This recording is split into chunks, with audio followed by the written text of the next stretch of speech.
Hello HBA, Dan here. I'm with Jeff Ellis today. Jeff is as you all know, our new president, and we just wanted to have a conversation today so that way our members can kind of get to know Jeff a little bit. So this is that conversation. How are you? I'm fine. How are you doing? I'm doing very well, thank you. Had a good Christmas? We did, other than the weather. Yeah. How about you?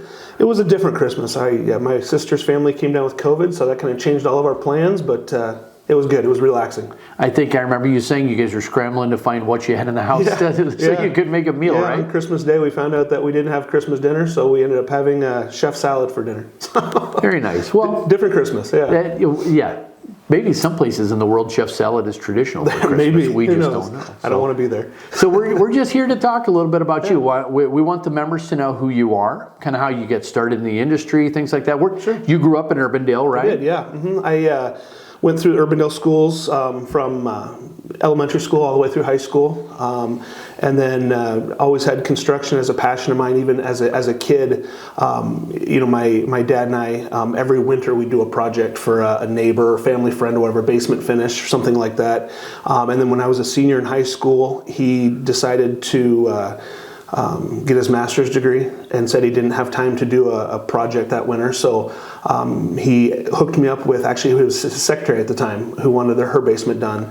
And so as a senior in high school, I did a basement finish on my own that winter and kind of had the passion for construction. But I went to college because that's what my parents wanted me to do, even though I kind of knew what I wanted to do for a living, and spent a couple years in school and just decided I was wasting my parents' money and my money and time, and so I left school.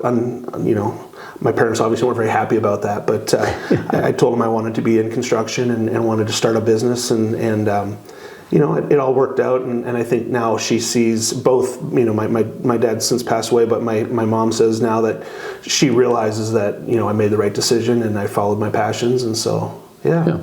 And you love what you do. So a lot of people can't say that. Right. It's very, actually more and more rare all the time, I think. I personally couldn't imagine being stuck behind a desk all day. That's not how I'm built. I need to be around people and talking to people and out and about, and I couldn't imagine being in an office all day. So what is your role at Firstcall? I know you're one of the owners, you're the primary, the president, but tell us a little bit about Firstcall and what you do there and where you're located. So Firstcall's in Grimes, Iowa. It started in 1989. I've been with the company for 20 years. I've been an owner of the company. Just had an anniversary, didn't you? Yeah, right. Yep, 20-year anniversary on the first of the year here. I've been with the company, I've been an owner with the company for about 12 years. So Scott Searsan, longtime member of the HBA, actually one of the founders of the Remodelers Council, when he decided that he was thinking about retirement, he asked me if I had any interest, and of course I did. So that's kind of how that all came about. But so as a president of Firstcall, we're mainly a restoration company. We do a little bit of remodeling, but we're mainly an insurance restoration company, and then we also have our exteriors business, doing roofing and siding and things. So my role there is basically to make sure the operations are running, to make sure that our people are doing what they need to do, watching over the numbers, working with our managers to make sure that things are running smooth, that our systems are running as they should. And of course, like with any service-related business, there's going to be issues. So I'm usually the person that gets involved with customers on issues, and I actually enjoy that. I enjoy the meeting with customers and working through problems. So. Great. Well, that'll give you a nice tool set for when our members are mad at us, we can redirect them to Hopefully you, right? That doesn't happen. So, but yeah, right. Well, you recently added an office in Eastern Iowa, right? Yeah, we have an office in Cedar Rapids.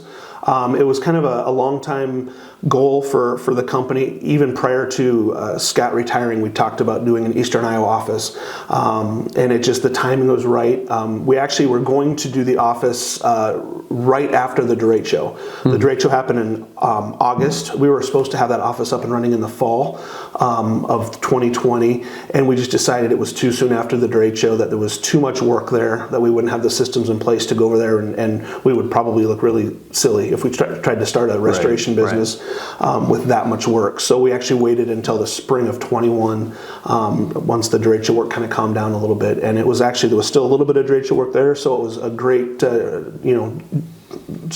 jumping board for us to really catapult our business over there, and it's been going great ever since. Fantastic. Yeah. Let's go to the personal side a little bit. So you married your high school sweetheart. I did, You live in the town you grew up in. You got a couple of great kids. Tell us a little bit there. Yeah, so my wife Leslie, she was a year younger than me in high school. We met in Spanish class. Had a great pickup line in high school. I'm not going to share right now, but so It worked. Yeah, right. So we ended up dating my senior year. It was her junior year, and then I went to college in Orange City at Northwestern. So I was 4 hours away. It was before cell phones.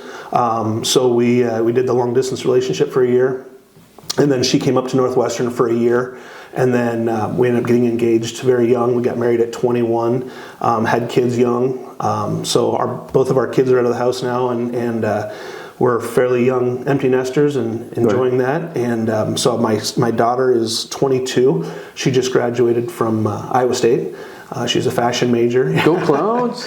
Yep. So she's a fashion major, and she is currently looking for a job, and I'm sure she'll have something pretty soon. My son is a freshman at the University of Massachusetts out near Boston. So that's where he goes, and he plays hockey out there. So that's why he's out east and a lot farther away than what we would have chosen for him. But he's living out his dreams. Yeah. Well, and so your daughter Macy, as we know, because we talk to you all the time, part of the world-renowned Disney leadership group. Yeah. She's had a passion for Disney ever since she was in middle school.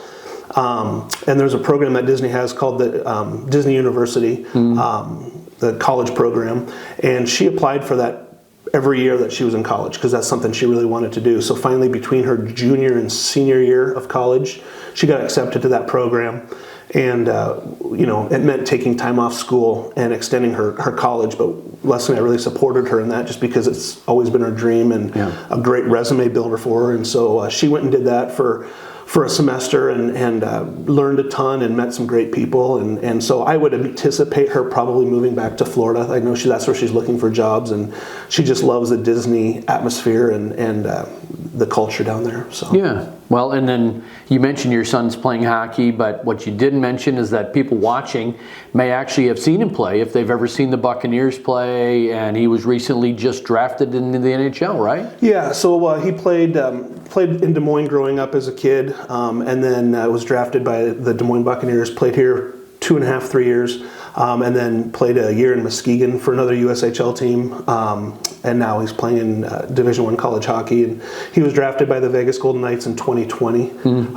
So he's just working hard and trying to see where that all leads him right now. Yeah. So it's exciting time in your household and quiet all of a sudden because you used to have hockey kids stay with you that came for the Buccaneers and lived in your house, and right? Yep. Yeah, we house hockey players for both the Des Moines Buccaneers organization as well as the Iowa Wild AAA organization when Noah was a little younger. I don't know how many kids. I think my wife knows we've had like 20-some kids come through our house that we've housed and fed and got to know. And so we've kept in contact with several of them and we went to one of their weddings and he now obviously is married and has 3 kids and kept in contact with them, and then others we've just kind of lost contact with, and so yeah.